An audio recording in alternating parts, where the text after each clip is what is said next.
दिनों पहले तक शौर्य के कहने पर शनाया की जान भी लेने के लिए तैयार था। एकदम से शनाया से घबरा रहा था। ये थोड़ा अजीब था। दूसरी तरफ शनाया के पीछे खड़े आहान के चेहरे पर ऐसे एक्सप्रेशंस थे मानो वहां कुछ भी नहीं हो रहा था। आहान को विक्की भाई से ऐसे बिहेवियर की उम्मीद थी, इसलिए आहान कुछ भी किए बिना चुपचाप खड़ा रहा। विक्की भाई शनाया के सामने नजरें झुकाकर खड़ा हो गया और बहुत ही ईमानदार लगते हुए शनाया से माफी मांगी। मिस शनाया, मुझे माफ कर दीजिए। मैं नहीं जानता था कि आप यहाँ अपने दोस्तों के साथ लंच पर आई थी। अगर मुझे इस बात की जरा भी खबर होती तो मैं गलती से भी ये सब नहीं होने देता। विक्की भाई जैसे इंसान के रूप में बने हैवान की इस माफी को सुनकर सिर्फ प्रेम और उसके दोस्त ही नहीं, खुद विक्की के आदमी भी दंग रह गए थे। इतना ही नहीं, रूपल का मुंह तो खुला का खुला ही रह गया। क्या ये वही विक्की भाई था जिसकी आंखों में कुछ देर पहले तक एरोगेंस नजर आ रहा था और अब वो शनाया के सामने इस तरह माफी मांग रहा था मानो शनाया के हाथों में उसकी जान थी। विक्की भाई की मजबूरी को उसके अलावा और कौन समझ सकता था। विक्की भाई ने इस बारे में सोचते हुए मन ही मन में कहा, अब तक आहान ने कुछ नहीं कहा है। इस बात का मतलब है कि मैंने उसे नाराज नहीं किया है। चलो, अच्छा हुआ कि मैंने सबके सामने इस तरह दिखावा किया कि मैं आहान को नहीं जानता, वरना पता नहीं आज मैं जिंदा भी रह पाता या नहीं। बस सब कुछ सही हो जाए। ये बेवकूफ गजेंद्र, इसकी वजह से मैं फिर से अपनी मौत को अपने सामने देख रहा हूँ। विक्की ने सांस में सांस ली और शनाया के सामने फिर हाथ जोड़ते हुए कहा, शनाया, मैं सच में बहुत शर्मिंदा हूँ कि मेरे और मेरे साथियों की वजह से आपके दोस्तों को इतना जख्मी होना पड़ा। मगर आपको बिल्कुल भी परेशान होने की जरूरत नहीं है। मैं इन सबको हॉस्पिटल ले जाऊंगा। ये सुनने के बाद प्रेम मल्होत्रा, पारस अग्रवाल और राज बेदी एक दूसरे की तरफ हैरानी से देखने लगे। आगे विक्की भाई ने अपनी बात को कंटिन्यू किया, और हाँ मिस शनाया, ये गजेंद्र बहुत ही बड़ा वाला बेवकूफ है।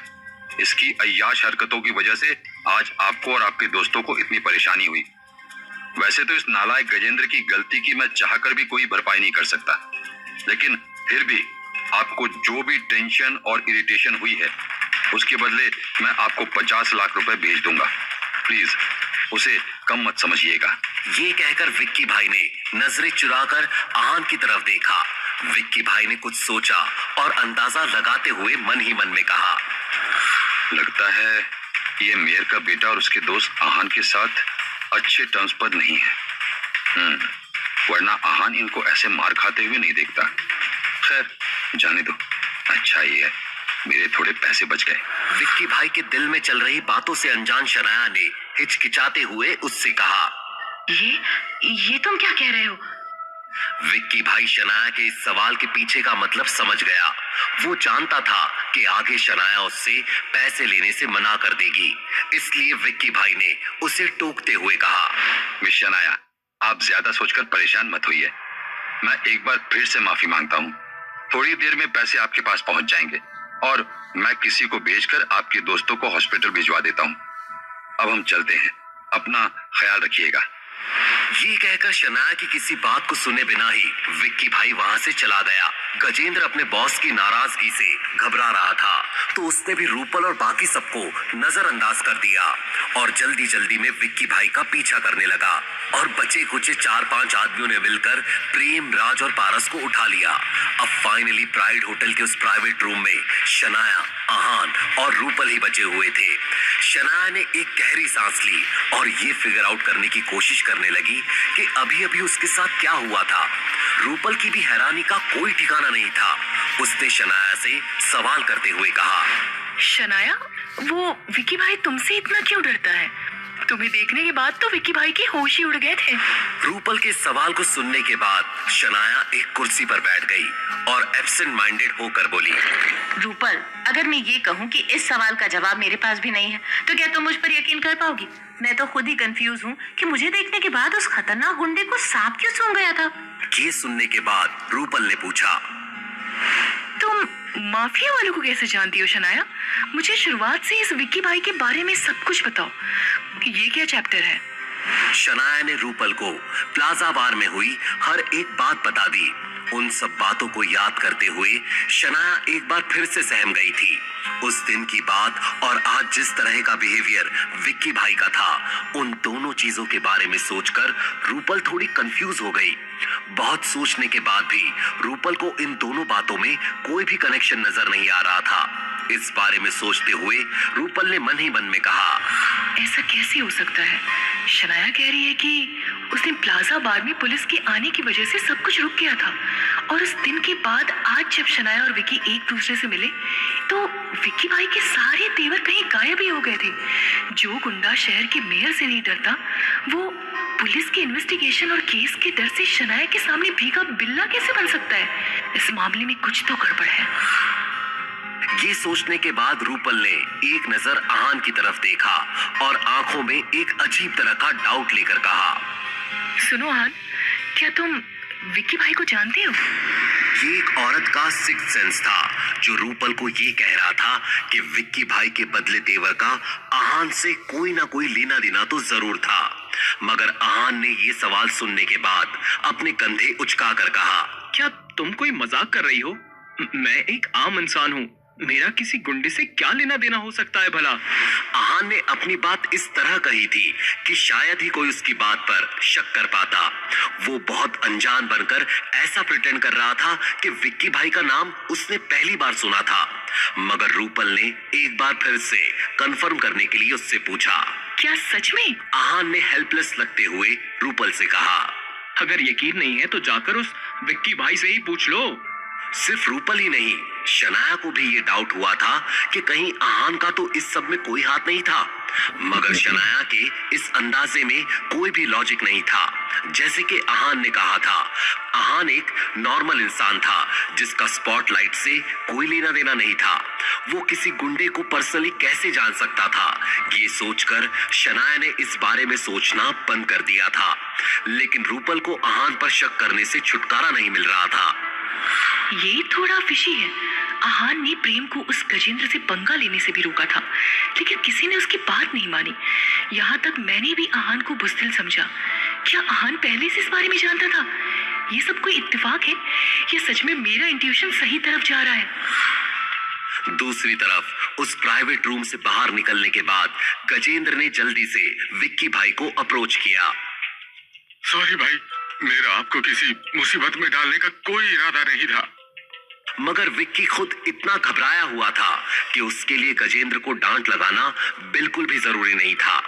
जो जरूरी था वो ये कि विक्की भाई जल्दी से जल्दी इस होटल से बाहर निकल पाता।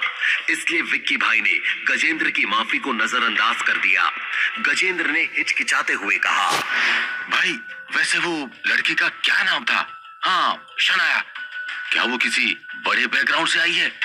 आप उसे देखकर इतने नरमी के साथ क्यों पेश आ रहे थे? ये सवाल सुनने के बाद विक्की भाई ने सीधा जवाब देकर कहा, नहीं, वो लड़की किसी खास बैकग्राउंड से नहीं आई है। लेकिन जो लड़का उसके बैकग्राउंड में खड़ा था ना, वो कोई आम लड़का नहीं है। बहुत तगड़ा बंदा है वो। अगर आगे से कभी वो लड़का दिखे तो भाग जाना, उसके सामने जाने की हिम्मत भी मत करना। विक्की भाई की आंखों में झलक रहे डर को देखकर गजेंद्र कंफ्यूज हो गया। उसने एक और सवाल करते हुए कहा, भाई उसने ऐसा क्या किया है? इस सवाल को सुनते ही विक्की भाई ने अपने हाथ पर लगे फ्रैक्चर की तरफ देखकर इशारा करते हुए कहा, ये दिख रहा है, उस लड़के ने मेरा हाथ तोड़ दिया। उस दिन अगर आहान की बीवी वो शनाया बेहोश ना हुई होती और उसे बचाना जरूरी ना होता तो शायद मैं जिंदा भी ना बच पाता। विक्की भाई की बात सुनने के बाद एक डर की लहर गजेंद्र के दिल में उठ गई। थैंक यू भाई, अगर आपने सही वक्त पर मुझे नहीं रोका होता तो वो लड़का मेरा भी हाथ तोड़ देता। विक्की भाई ने जब ये बात सुनी तो उसका गुस्सा खत्म हो गया। विक्की भाई समझ सकता था कि उस आहान के डर से किसी की हालत कैसी हो सकती थी। इसलिए विक्की भाई ने गजेंद्र के कंधे पर हाथ रखा और उससे कहा, कोई बात नहीं, अब आगे से ख्याल रखना। ऐसी किसी मुसीबत को खुद ही गले मत लगा लेना जो तुम्हें आगे जाकर तकलीफ पहुंचा सकती है।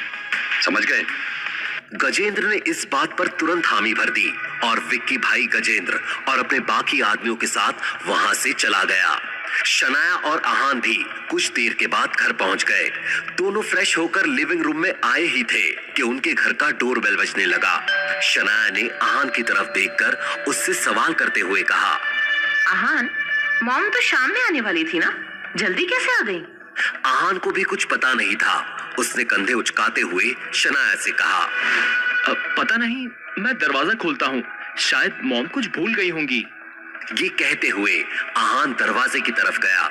जैसे ही आहान ने दरवाजा खोला, बाहर विक्की भाई के साथ काम करने वाला एक आदमी खड़ा था। उसे देखकर आहान अटेंटिव हो गया। क्या विक्की भाई ने बदला लेने के लिए किसी को यहाँ भेजा था? आहान ने बिना कुछ कहे बस सवालिया अंदाज से उस आदमी की तरफ देखा तो उस आदमी ने घबराते हुए कहा, सर, वो विक्की भाई ने ब्रीफ केस भेजने के लिए कहा था। विक्की भाई की तरफ से एक बार फिर से सॉरी, ये लीजिए। ये कहते हुए उस आदमी ने एक ब्रीफ केस आहान की तरफ बढ़ा दिया। आहान ने उस ब्रीफ केस की तरफ घूर कर देखा मगर अपना हाथ आगे नहीं बढ़ाया। उस आदमी ने कुछ देर के लिए इंतजार किया और फिर उस ब्रीफ केस को दरवाजे पर रखकर वहां से चला गया। आहान को ये जानकर राहत मिली कि कोई बखेड़ा खड़ा नहीं हुआ था। तभी शनाया वहां आ गई और उसने आहान से कहा, आहान, कौन आया था? आहान ने दरवाजे से ब्रीफ केस को उठाया और दरवाजा बंद करते हुए शनाया से कहा, विक्की भाई की तरफ से ये ब्रीफ केस आए हैं। क्या है इस ब्रीफ केस में? मुझे ये विक्की भाई नामी इंसान कुछ ज्यादा ही अजीब लगता है। ये जो कुछ भी करता है उससे मुझे सब कुछ वियर्ड ही लगता है। अंदर जाते ही आहान ने वो ब्रीफ केस टेबल पर रख दिया। आहान और शनाया ने एक दूसरे की तरफ देखा और हामी भरने के बाद आहान ने वो ब्रीफ केस खोल दिया। जब आहान और शनाया ने उस ब्रीफ केस के अंदर देखा, उसे देखकर शनाया की आंखें खुली की खुली रह गई। उसने हैरानी के मारे कहा, What the hell? उस ब्रीफ केस में ऐसा क्या था जिसे देखकर शनाया हैरान हो गई थी? क्या विक्की भाई ने कोई नया मसला खड़ा कर दिया था? अब आगे क्या होगा जानने के लिए सुनते रहिए।